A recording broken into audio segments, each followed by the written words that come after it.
அஸ்ஸலாமு அலைக்கும் வரஹ்மத்துல்லாஹி வபரகாத்துஹு. தினமும் ஓர் இறைவசனம். நீதியையும் நன்மையையும் உறவினர்களுக்கு கொடுப்பதையும் அல்லாஹ் கட்டளையிடுகிறான். திருக்குர்ஆன் அந்நஹல் 16வது அத்தியாயம் 90வது வசனம். அன்புள்ள சகோதர சகோதரிகளே, திருக்குர்ஆன் மூலமாகவும் தனது தூதர் ரசூலுல்லாஹி ஸல்லல்லாஹு அலைஹி வஸல்லம் அவர்கள் மூலமாகவும் பல கட்டளைகளை மனித சமுதாயத்திற்கு அல்லாஹ் வழங்கியிருக்கிறான். அவற்றுள் இம்மூன்றும் அடங்கும் என்பது இவ்வசனம் சொல்லக்கூடிய செய்தி. நீதியாக நடக்க வேண்டும், நன்மைகளை நாமும் செய்ய வேண்டும், மற்றவர்களுக்கு நன்மையை ஏவவும் வேண்டும், உறவினர்களுக்கு நம்முடைய செல்வங்களிலிருந்து வழங்க வேண்டும்.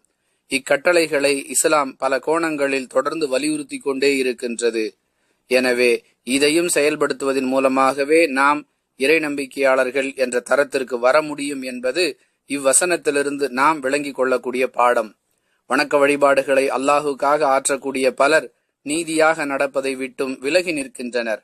நன்மையை ஏவுவதை விட்டும் தூரமாக இருக்கின்றனர். உறவினர்களுக்கு கொடுப்பதை விட்டும் தங்களுடைய செல்வங்களை தாங்களே அனுபவிப்பதையே விரும்புகின்றனர். எனவேதான் அல்லாஹ் இம்மூன்றை தனியாக கட்டளையாக நம்மை நோக்கி வழங்கி இருக்கின்றான்.